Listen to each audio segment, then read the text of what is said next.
傅立文跑了。在结婚当天，为了他的青梅，我哭着求他别走。他说林想想需要他，那我呢，就不需要你了吗？今天是我们结婚的日子，思锦，你能不能懂点事？后来我不要他了，他求我别离开的时候，我说乖，别闹了。大家好，开始今天的分享之前，希望你能给人间烟火点个订阅，我将会分享更多优质的内容。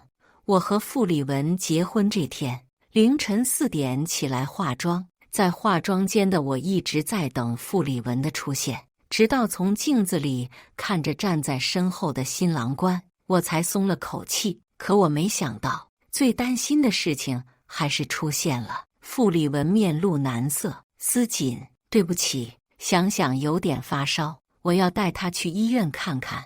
我不管身上的婚纱有多繁重，站起身定定地看他，眼里满是失望。这种情况已经不知道发生多少次了，可傅立文还是做出了选择。傅立文，你知不知道你自己在说什么？林想想发烧了，就值得你丢下我，丢下我们的婚礼，送他去医院？他只是发烧，不是快死了。傅立文，傅立文很生气地盯着我，你不是不知道他身体一直不好，一次发烧感染就可能要了他的命。思锦，你能不能懂点事？傅立文要我懂事，可今天是我的婚礼啊。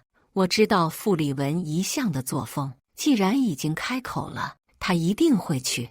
我用尽全身的力气抓住他的西服衣角。傅立文，能不能不去？或者等我们的婚礼结束？不行，想想等不了。傅立文说完后，就将我的手拽下，然后打开门走出去。我呆呆地看着他离开的背影，不知道如何面对来到婚礼现场的双方父母和亲戚。我不明白，什么样的感情能让傅立文在婚礼现场丢下妻子不管？傅立文对我真的是毫不留恋，对吧？我死死地盯着门口，期待他能够回头，可他没有。司仪开始催促婚礼进度的时候，迟迟找不到新郎。当他问我傅立文在哪时，我不知道怎么回答。爸妈推开房门，张罗着让新娘子出去让大家看看，却发现傅立文的不知去向。所有人都在安慰我，傅立文只是有事在忙，一会就回来了。只有我知道他不会回来的，他在陪他的林想想。到了时间，我一个人捧着花，在老爸的搀扶下走上了台。亲戚们大多已经知道是怎么回事，但不敢在我面前胡乱猜测多嘴。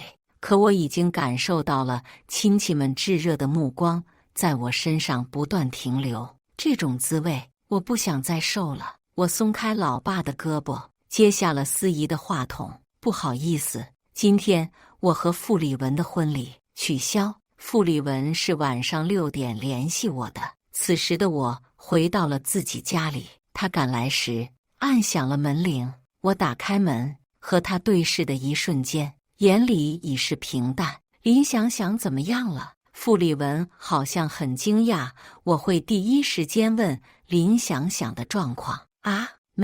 他没事了。好，印象里不多的。傅立文小心翼翼看着我的脸色，你还好吗？今天的婚礼把你一个丢下。我听到这话，我无所谓的摆摆手。在傅立文离开的一瞬间，他其实已经想好了什么样的选择，什么样的后果。现在再来说这些，早就已经没有意义了。我转身示意他进屋。傅立文坐在沙发上，略显局促。傅立文，我们离婚？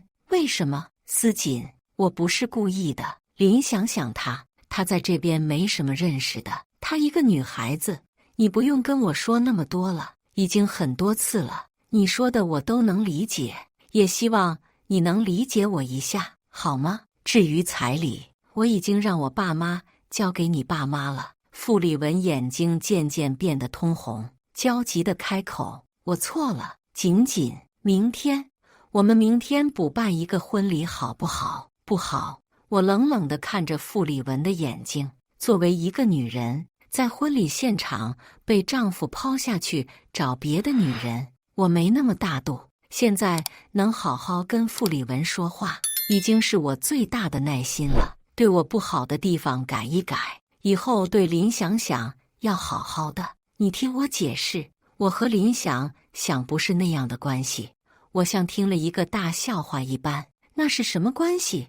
能让你在婚礼当天抛下自己的妻子不管，趁我还能好好跟你说话，把该交代的事情交代完就走吧。我从屋子里拿出我和他的婚房钥匙，房子是你家出的首付，所以归你，但是装修费你得还给我。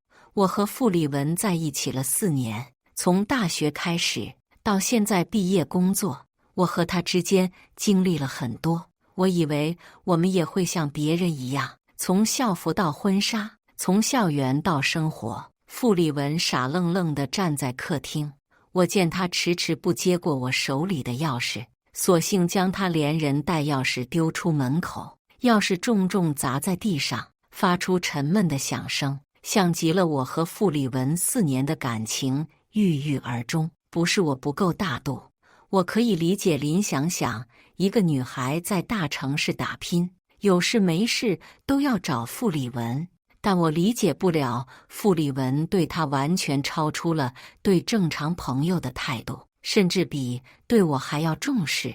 我可以容忍1次2次，但傅丽文好像要让我容忍他们一辈子，那我做不到。爸妈去处理今天婚礼现场的事，还没有回来。当听到门口的吵闹声时，我知道爸妈回来了，但傅丽文还没走。爸妈，别叫我们爸妈，你爸妈在家等你呢。做出这样的事，你有脸叫？我们可没脸答应。妈，今天的事是我的错，但也是事出有因。别，你能把我女儿一个人丢在婚礼现场？别说什么事出有因了，我爱思锦，我是真的爱思锦。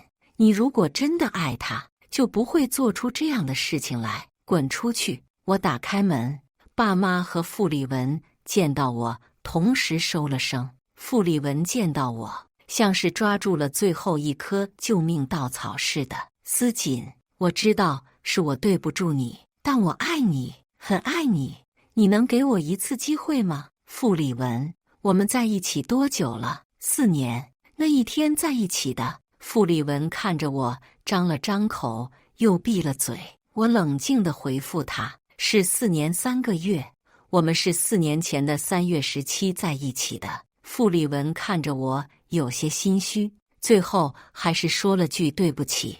看见傅丽文连解释都不知道怎么解释的样子，我觉得过去的4年像个笑话。他其实什么都知道，只是单纯的觉得我就该体谅他，理解他，就该看着他和林想想2个人恩恩爱爱，而我像个局外人一样。我把爸妈拉进屋子，然后重重地关上了门，也是给曾经。关上了门，回到房间，妈妈抱着我，她最能体会她的女儿现在的心情。阿锦，不要伤心，他不是个值得的人。妈，我都知道。妈妈陪在我身边，没再跟我说什么话。就这样过了1夜之后，我打开昨晚搁在旁边静音的手机，26个未接电话和10几条短信。我随便翻看了一下，大概是傅丽文跟我道歉，说他知道错了的话，希望我能原谅他。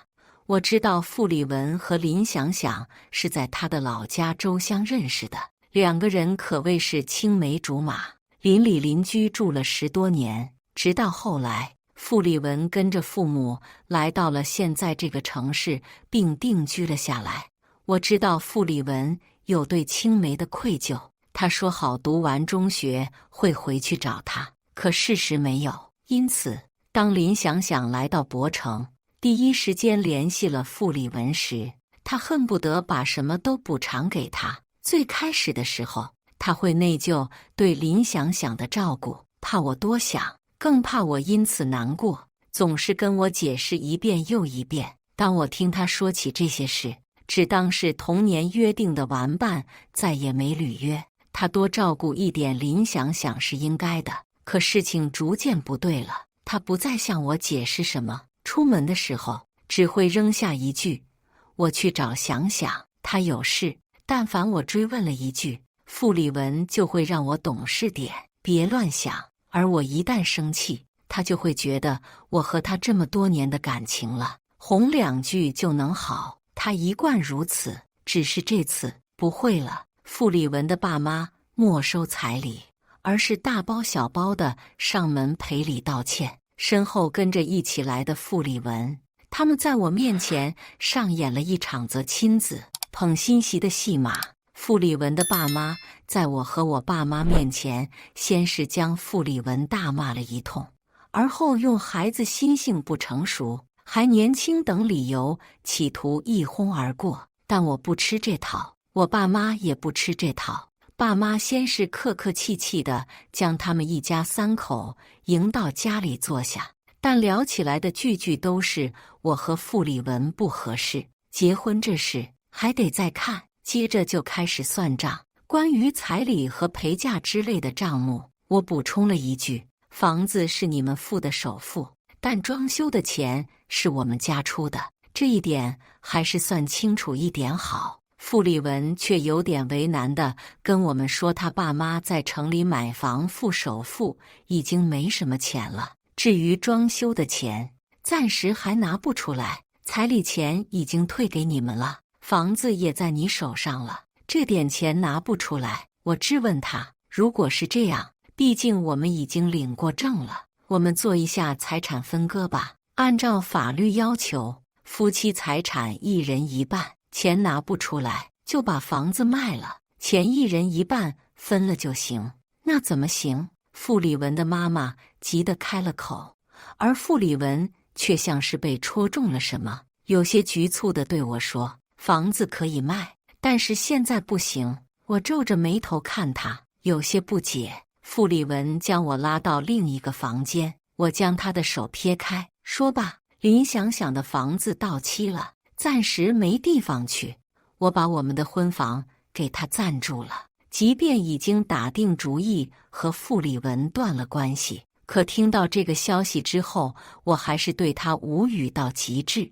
你把我们的婚房给林想想住了，什么时候的事？上个月初三。上个月初三是我们交房第2天的事。他说后面的家具用具都由他去处理，我忙于工作，也就放手给他去办了。可我没想到，他说的处理是把新房借给林想想去住。在我们这一对新婚夫妻还没住进去之前，傅立文的青梅林想想住进去了。傅立文，你真敢！我震惊于傅立文的厚脸皮与不可理喻。这就是你说的爱我？如果我真和你结婚了，你拿什么娶我？我们结婚之后要和林想想住在一起吗？不会的，我们结婚之后，我会给林想想找个新的房子的。那现在算什么？一边求着我原谅，一边让别的女人住进我们的婚房。傅立文，你可真行！突然觉得这4年在傅立文看来就是个笑话，我们之间没什么可说的了。傅立文，记得想办法把装修款还给我爸妈，我现在没有那么多。还有件事，林想想怀孕了。我的脑子如被五雷轰顶般，喉咙发紧，艰难地吐出2个字：你的。不是。傅立文连连摆手，是商琴的。商琴是我们的共同好友，也是校友。不过他怎么会跟林想想扯上关系？毕竟过去的20几年，林想想一直待在州乡读书，爸妈叫我们出去吃饭，我们的话题才被终止。我没继续问下去。事实上，孩子是谁的也跟我没关系了。爸妈礼貌地宴请着客人，跟他们正常聊天，但拒绝聊到任何关于我和傅立文的婚事的话题。傅立文的爸妈见势，也就不继续缠着聊这些了。一顿饭结束后，爸妈很不客气地对傅家3口说，吃完这顿饭，以后没什么事就不要再来了。这句话让傅丽文他们的脸色青一阵白一阵。傅丽文的妈妈拉着他爸爸就出了门，到底不是什么光彩的事情。可我没想到，提到商琴的第3天，他就来到了我家。因为商琴是我和傅丽文的校友，也一直关系不错，他偶尔还会蹭着傅丽文的面到我家吃饭。于是我爸妈很轻易就熟识了商琴。见到他来，爸妈很热情的招呼：“思锦，好久不见。”刚刚听说了他和林想想的事情，我还是问了一嘴：“商学长，你怎么来了？女朋友怎么不一起带来玩？”“我哪有什么女朋友？”商琴一句话，我料定他是个渣男，于是对他的印象开始很不好，说话也阴阳怪气起来。“商学长这次来干什么的？”“来看看你。”“我有什么好看的？是听说我婚礼现场的事，来看我笑话的。”“怎么会？”他愣住，怔怔地看着我。我的话说得太过直接，看到他的眼神有些心虚地躲过去。“开玩笑而已。”商琴简单聊了几句之后，就借故离开了我家。我和商琴的久别重逢，算不上友善，不过没想到下一次和商琴的见面会来得这么快。每年一聚的同学会在找我的第2天晚上，怪不得商琴提前回来了。商琴是大我们1届的学长，同时也是我们班的班助，因此每年聚会商琴也会在。由于前一天的潦草见面，也略显局促。站在人群里之后，商琴和我遥遥相望，最后他还是跟我打了声招呼：“思锦，你来啦。”我冷淡回复。可我更没想到，同学聚会上我能遇到傅丽文。仅仅当我看到傅丽文身边不出意外地站着林想想时，我没给他任何回应，便离开了有他的地方。可看到林想想走到了商琴面前时，我的好奇心被提溜了起来。直到林想想对着商琴喊了一声“商总”，我才知道林想想之所以能接触到商琴，原来是借着工作关系啊。而商琴也是厉害，不似表面的衣冠楚楚，不食人间烟火，私底下不知道是个什么利用职权之便与女下属不清不楚的人呢。我看向商琴的眼神变得更加不屑。商琴表面上还刻意与林想想保持距离，在林想想和商琴说话的时候，傅丽文已经向我走了过来。“锦锦，你还好吗？”“别叫我锦锦。”“傅丽文，也没什么好不好的，没有你我会过得更好。”我毫不客气地对上傅丽文的假关怀。看上去林想想倒是想多跟商琴说上几句话，但商琴没给他这样的机会。于是林想想很快便来到傅丽文身边，并宣誓主权般在我面前揽上他的胳膊。“思锦，好久不见。”距离上次我和傅丽文订婚宴上，他食物中毒被送到医院，已经过去了1年了。没想到这回是结婚现场。林想想是个有手段的，只可惜他是手段的人，我已经认清了。我不要了。“是啊，好久不见，但不太想见呢。”我戏弄地看着他的眼睛，毫无惧色。商琴见我们3个聚在一块，拿着酒杯就走过来。“你们在说什么呢？这么热闹？”我知道商琴和林想想的关系不能宣之于众，甚至商琴会想跟他撇清干系，而林想想现在揽着傅丽文的胳膊，那么我做一些事，大家都不会有什么意见。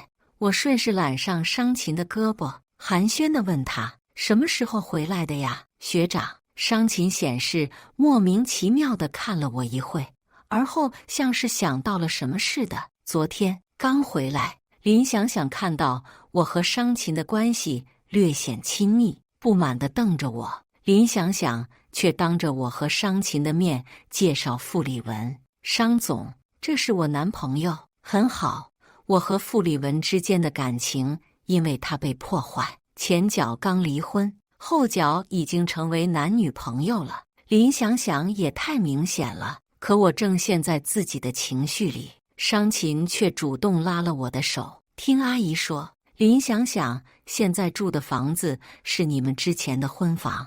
故作无意的疑问让林想想尬在原地。我笑道：是啊，所以林想想，你男朋友欠我的装修款什么时候给我？他没说话，可我清晰地看到他的手指甲嵌入了掌心。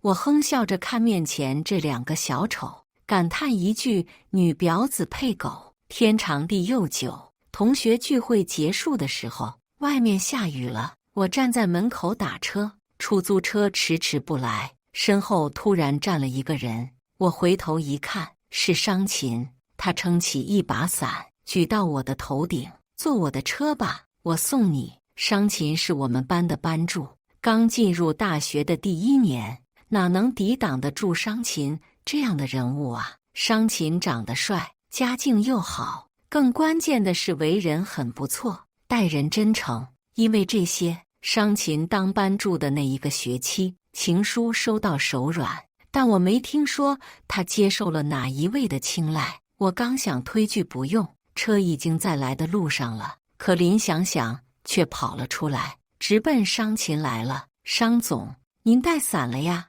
我还以为您没带伞，给您送把伞。林想想有些殷勤地拎着一把雨伞，商琴只是扫了一眼，有了，谢谢。不客气的商总。商总。商琴没想跟他继续聊下去，准备拉着我下楼梯，可我并不想陪他们在这演戏。我已经知道了他俩之间的关系，此刻他们在我面前的这出不太熟的戏路，我看不惯，我怕我的眼睛会瞎。我撇了他的手，我自己坐车回去。我去你家有事，一起吧。商琴这么一说，我才跟着他上了车。在车上，寂静的气氛有些尴尬，谁都没有说话。可这果然是借口。到了家门口，商琴却告诉我今天太晚了，明天早点来拜访，就丢下我开着车走了。我没多想，不过是送了我一程而已。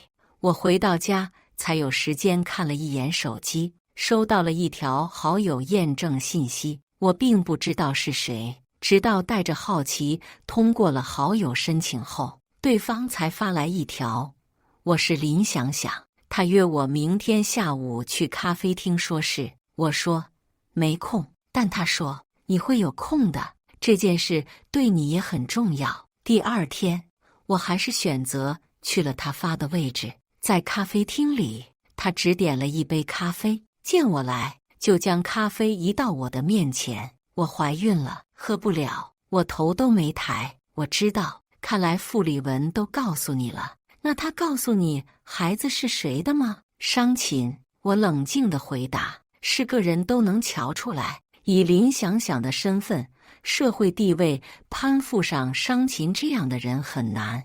他能怀上商琴的孩子，已经不知道是什么样的运气了。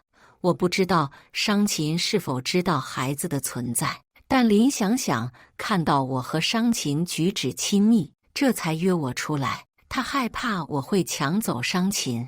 我说出商琴的名字之后，林想想稍带犹豫了一下，然而很快得意又狡黠的眼神看着我。没错，孩子是商琴的。我冷不丁地笑着，那你可真有手段，怀着商琴的孩子，在商琴面前说傅里文是你男朋友。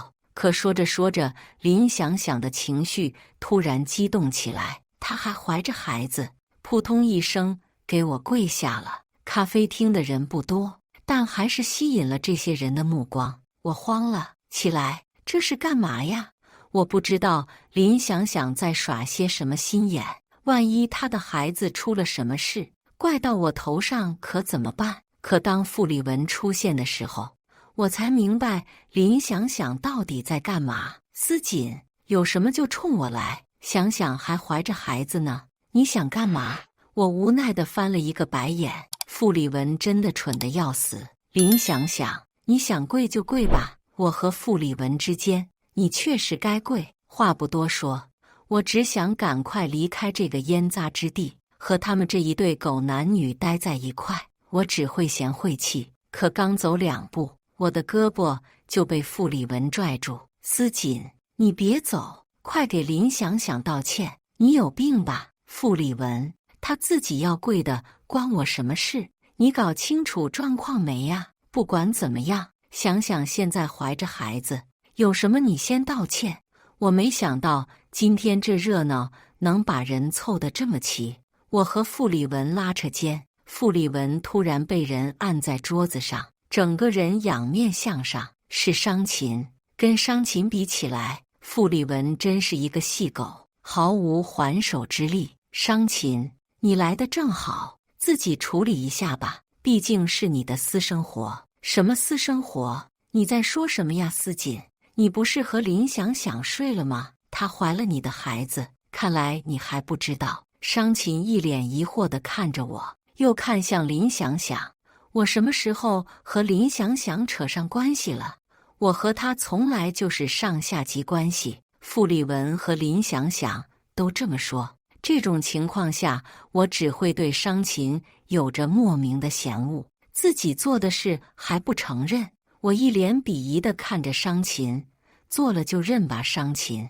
可商琴却一脸羞愤的样子，对着我说：“我说了，我和林想想没有半点关系，他的孩子也不可能是我的。”接着，他转向林想想：“你说清楚，是你告诉思锦孩子是我的，你有什么证据？如果没有，我就报警。”商琴的反应有点过激，让我怀疑林想想话的真实性。可我不想掺和进来他们之间的事，是不是商琴的孩子都与我无关？于是我就往咖啡厅外走。等一下，你等一下，思锦。商琴拉住我，林想想，劝你想清楚，孩子到底是谁的？现在不跟我说清楚，就等着跟我的律师谈吧。林想想可能也是被这样的场景吓到了。孩子不是商总的。我也顿住了脚步。傅立文还在安慰林想想，想想别怕，商琴威胁你也不用怕，孩子是他的，律师来了也没用。李文哥，孩子确实不是商总的，你为什么这么做？林想想没有答复，但都能想得出来，他这么做无疑是想攀附上商琴，其次就是看不得任何人跟商琴走得近。思锦，你听清楚了吗？孩子不是我的。听清楚了。我呆愣愣看着商琴，他那么在乎我的想法干嘛？傅立文并不知道他从小的玩伴怎么会变成现在这样。孩子到底是谁的？我不知道。李文哥，那天晚上人太多了，我只记得商总也在那个酒店，所以我胡说的。我也不敢告诉你，这个城市我就只认识你了，李文哥。傅立文不可置信地看着林想想，我也并不好奇后面的事，于是走出咖啡厅。商琴跟在我身后，我送你回家。我没有拒绝商琴的好意，毕竟我还错信林想想，以为他是个私生活混乱的人。解除误会之后，再来看商琴，我才发现少年时对他的情感再次萌生。那时他是班助，几乎所有女孩都喜欢这样一个礼貌有学识的学长，我也不会是例外。但我觉得我不可能跟这样的人站在一起，所以从来不敢多想些什么。如今并肩走在路上，心跳的速度那么快，阳光下的影子渐行渐近。商琴的手突然抓住我的手，我一时间竟慌得不知道呼吸。商琴，你，思锦，我喜欢你很久了。我是记得在商琴当班助的那一个学期，对我照顾有加。军训的时候，我遇上生理期，其他同学都在训练，我只能找到作为学长的他。是商琴帮我送来了卫生巾，还给我泡了红糖水。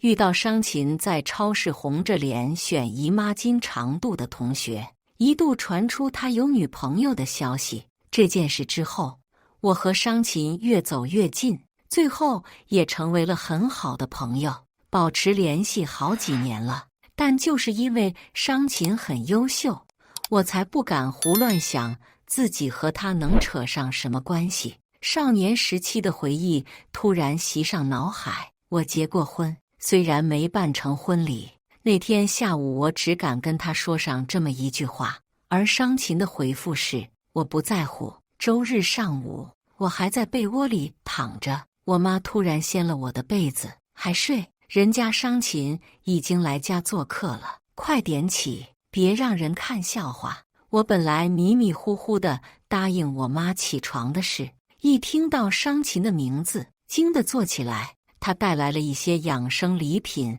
送给我爸妈，看到我来，她从兜里掏出一个钻戒，突然单膝跪在地上。我妈在厨房做饭，独留我一个人刚睡醒的猛样子，哪有人大早上来求婚的呀？清醒过来的我大喊着拉她起来，这画面可不能叫我妈看见。我不管，我就是想娶你，给我个机会。思锦，先吃饭吧，孩子，这是吃完饭再说。我没想到我妈会把一切都收之眼底，让我社死到想钻到地缝里去。我告诉商琴，我刚和傅立文离婚，对于现在来说，结婚对他不是个好的时机，对他也不公平。于是我们顺理成章成为了男女朋友关系，先相处着。我和商琴相处的第3个月，商琴就带着户口本杀到了我家，拉着我死里糊涂跟我领了证。我和商琴正是从男女朋友关系变成了夫妻关系。举办婚礼的当天，所有亲戚都来了，而我的新郎这回没再落跑。傅立文没来参加婚礼，我并不惊讶。可婚礼现场，7大姑8大姨唠嗑的时候，我偶然听见傅立文进去了的事。今天作为商琴的新娘子，我并不方便打听这些事，还好有我的好闺蜜、好伴娘，让我知道了傅立文那天和林想想信任关系破败的时候，傅立文失手将林想想推下楼梯，林想想流产了，而傅立文故意伤害罪被告上了法庭。我问了一嘴时间，没想到傅立文还挺有良心，装修款打到了我的卡上，是在进去之前的时间。商琴的身份地位，得知这些事并不难。当他问及我要去看一眼傅立文吗？我说那不行，我怕我老公会吃醋。商琴抱着我，傻傻地笑了又笑。那好吧，老婆。以上就是今天分享的故事。大家有什么想说的、想吐槽的，欢迎在下方评论交流。也更希望能给人间烟火点个订阅，我将会分享更多优质的故事内容。